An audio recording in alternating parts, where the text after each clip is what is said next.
Salut à toi, c'est Martin Mega et on se retrouve dans une nouvelle vidéo. On va critiquer le film Affamé. Affamé qui est un film de Scott Cooper, produit par Guillermo del Toro. Voilà, que vous devez connaître puisqu'on l'attend depuis maintenant 1 an et demi, 1 an et 7 mois. Bientôt 1 an et 7 mois. Voilà, il devait sortir en avril 2020, si je ne m'abuse, 17 avril 2020. Et voilà, donc on pourrait croire que c'est une déception, ça peut aller en vrai.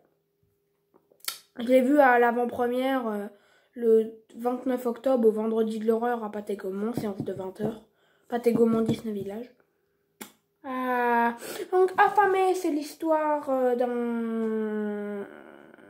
Comment expliquer ça? C'est un petit garçon, en gros, il arrive des choses étranges dans sa ville. Et bizarrement, tout est lié à lui. C'est très mal expliqué, mais bon. Qu'est-ce que vous voulez que je vous dise? Je vous trouve le résumé. Dans une petite ville minière de l'Oregon, une institutrice et son frère policier enquêtent sur un jeune écolier. Les secrets de ce dernier vont entraîner d'effrayantes conséquences. Ouais, donc c'est lié à lui, quoi. Commençons. Personnages. En fait, les personnages ont quelques clichés qui sont vraiment décevants. Sinon, on va dire que ça passe juste, mais au moins ça passe. Ouais, les personnages, vraiment, ils ont des traits clichés. Il y en a, ils sont vraiment... Les personnages de second plan, c'est encore pire. Wow, vraiment le cliché. Jeu d'acteur, Jeremy T. Thomas est incroyable, c'est celui qui joue le petit garçon. Il est vraiment fait pour ce rôle, il est flippant et en plus, il joue bien parce qu'il suffit pas d'avoir un corps flippant, tout ça. Il joue bien en plus. Kerry Russell dans le rôle de Julia est pas mal du tout. Elle est pas extraordinaire, mais elle est pas mal du tout. Un peu comme Jess Plemons dans le rôle de Paul, le frère de Julia. En fait, je sais pas si vous avez remarqué, mais il y a Amy Madigan qui joue très bien par rapport à The Hunt. The Hunt. Mais si, la vieille de la supérette, vous vous en rappelez? The Hunt. C'est la vieille dame qui est dans la supérette. Même, elle fait partie des chasseurs. Ah, vous devez vous en rappeler si vous avez vu The Hunt. Là, c'est elle, Amy Madigan. Graham Greene, vu dernièrement lui dans Le Loup et le Lion, critique disponible sur la chaîne. Il joue si bien son jeu à l'un des plus beaux jeux du film, devant Russell, Plemons ou Madigan, ouais. Mais il dépasse pas notre petit acteur principal. Ensuite, l'anxiété, / les jumpscares, / les dead sense, / le mystère, / le gore. Il y a de très bons jumpscares, aucun n'est inefficace, ils marchent tous. Il y a du gore plutôt beau. Il y a une tension palpable dès le début. Moi, perso, j'ai frissonné jusqu'à la fin. On pourrait reprocher un aspect sombre, un peu beaucoup trop léger vers la fin. Voilà.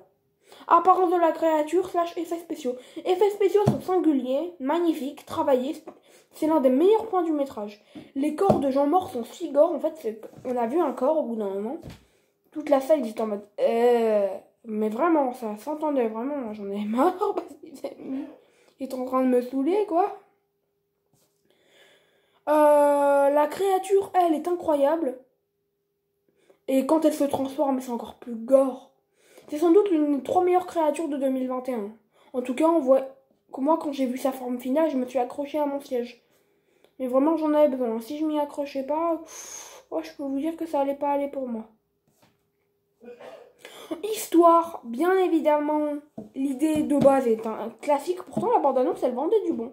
Mais il faut avouer que lorsque les clichés s'empilent, ça fait mal. Ils sont pas tournés à l'avantage du réal, malgré une bonne histoire.